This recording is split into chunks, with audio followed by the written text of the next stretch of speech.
Hey, welcome to Let the Light In TV. I'm Craig Christofferson. Today we are reviewing the Sigma 23mm f1.4 DC-DNC. The C stands for contemporary, of course. Now this is an APS-C format lens. It is available for multiple different mounts, and the price point is $550 US. All right, let's get into build quality. Well, first of all, the lens is very well built, although plain looking. There's really not too much going on here. There is no aperture ring on it, so it's really quite a plain looking lens. The only thing that, the only control on the lens is the focus ring itself, and it's focused by wire, so it has 360-degree rotation, no hard stops. Now let's talk about the focus ring itself. It has a wonderful smooth rotation all the way around, very easy to use. Focus pulling manually is very easy to do. I was adjusting only with my thumb, and I could pick out my spots consistently, coming back and forth from spot to spot. And so manual focus, using the focus ring, certainly a great enjoyment. Now, as far as autofocus goes, focus seems to hold really quite nicely, especially on some of these gimbal shots that I'm going to be showing you right now. It doesn't focus hunt when it is in motion at very open aperture, so I was really quite impressed with how it held focus while in motion, while also at a very open aperture. Now, here are some focus pull tests. Let's dive in and take a look at these. I did several different tests, and I got kind of mixed results. So on the one test, the lighting is just indoors. Lighting is coming from an above source. It's, you know, it's not bad, but it's not incredible. The lens is going basically, when we're focus pulling in and out, it goes just past the subject and then comes back and holds it there. And so in this case, it's the billiard balls. It goes just a little past it and then it comes back, or it goes just a little in front of it and then it refocuses and it holds it. And so in this particular context, I wasn't that impressed. And so I tried it again, and this time we are outside in daylight, lots of great lighting, and the results here are excellent. I can point on the screen of the A6600, which is what this review is being filmed on. I could point and I could touch, and it would just pick it up instantly, back and forth and back and forth. And so what do we conclude here with this kind of mixed bag of results? Well, let's take everything into context, because I shot a bunch of footage with this lens. And so scanning through everything that I shot, here is my conclusion. Face acquisition is accurate. It's decently quick, as you can see here. It's not lightning quick, but it's accurate and it is reliable. And so although you will have instances where maybe it might focus on just a little bit, not in out, but maybe just slide past and come back, so a little bit slower in focus acquisition, it doesn't miss. It will always end up on subject. So for the majority of the time, in the majority of situations, autofocus does work effectively. It will be trustworthy, reliable, and steady. You just may find a couple situations where it just goes a little bit past. Again, no aperture ring. The only control on the lens is the focus ring, so nothing to talk about there. Minimum focus distance, we'll throw the shot up. It looks good. Everything is in sharp, and it has great detail. Now here's something you might have noticed from the footage that we've shown so far. Focus breathing. Yes, it is present. And so in these focus breathing tests that we are doing, it can feel kind of what we could say, it could feel quite prominent. However, that's in autofocus. The focus breathing can feel quite prominent, but in manual focus pulling tests, manual focus racks, it's not as visible. And I would say this is due to your eye moving along with that slower and smoother manual focus rack, compared to whenever we're doing the autofocus pulls and it's jump, jump, jump, and your eye is doing jump, jump, jump. And so it's more noticeable. You can feel that shift more. And so focus breathing, yes, it is present. Not the worst I've seen, but certainly also not the best within that same regards. Bokeh balls, they look beautiful. At times they are perfectly circular and they hold their shape throughout the aperture range from 1.4 to 16.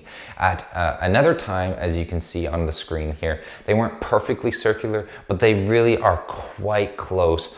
I would say all of the times, if they're not perfectly circular, they are just off of it. And so as you open up the aperture range, if you start at f16, you're opening it up through the aperture range. I would say the bokeh balls grow in quite a linear fashion, and then from that about f3 to f1.4, they really grow exponentially there. And they do look clean, they look wonderful. There is some fringing at times, as sometimes they're clean and perfectly circular, at other times they're just a little bit off, and there will be some fringing there. Chromatic aberrations, they are present, especially if the background is really quite blown out with light. Although in this particular example that you're going to be seeing right now, this is not a real world, real use example. This is extreme. I mean, I have it at 1.4. The shutter speed cannot keep up with the amount of light coming in. And so you have aberrations there because the camera doesn't have the controls to control the light that is coming in. So this isn't a realistic example, but the aberrations are there. If we put up this example here, you'll see that because the background is blown out, we do have some aberrations. But what if we really put it through a torture test? We pull out a book, we look at, really quite a shallow depth of field. What you're gonna see is actually it looks quite clean. This is at 1.4, we're going up and down the page and it's looking quite all right. And then if we close down to about 2.8, 3, it looks even better, even sharper. Wrapping up chromatic aberrations, if you are experiencing some fringing going on, just close down to f2.8 and that really should take care of the problem. Lens flares, I wasn't able really to pick anything up here. You can see that sun stars look great because of the number of aperture blades that it has. We close down to f16, it looks great. There's a lot of character there. It really looks beautiful. You can see me turn the camera all around trying to get some flares. It's not picking any up. That is in the afternoon sun. But also if we have the sun more present, we will see that flares are not being picked up on the sensor. All right, final thing, let's talk about low light shots. This does have an aperture of f1.4, so how does it perform in low light? Well, I'm gonna say you could certainly be happy with the performance that I have found in low light situations. For example, look at this. We are in the office hallway here. We're at f1.4, an ISO of 2500. And so, excuse me for the shaky footage, but as we walk into the office, no lights are on. It's only the light from the outside hallway. And we can see this little globe that is on the desk. Is perfectly usable footage only from the light that is coming outside in the hallway. And the shutter speed at ISO 2500, f1.4, the shutter speed on that globe there was a shutter speed of 40. So perfectly acceptable, workable. If we go out into a completely dark room and we just turn on a couple of candles, and that is what we are going to look like. What you're seeing right now is the result of that. Again, not bad. We put it directly on the plant, exact same settings, f1.4, ISO 2500. Now the shutter speed wasn't enough. It was below 30 shutter speed, so it was warning that, but that's what it looks like. And then if you bump it up to an ISO of 8000, then of course, you get some grain being introduced, but it does have a great low light performance. So let's wrap all of this up. Let's conclude this review here. Sigma 23mm f1.4 lens. It's coming in at a price point of $550 US.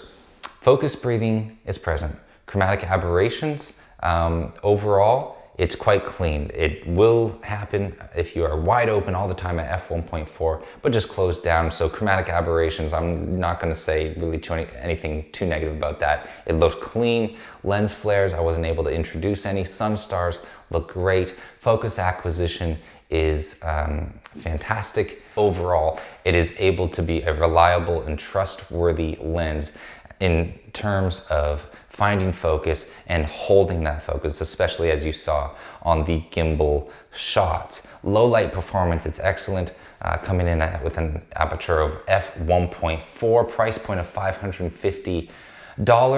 This is also at a focal length of 23 millimeters. I think this is really going to be quite a handy lens for every situation. You use it at day, you can use it in low light, at night, with a very wonderful focal point of 23 millimeters. It's going to cover a lot of different situations. So there you have it.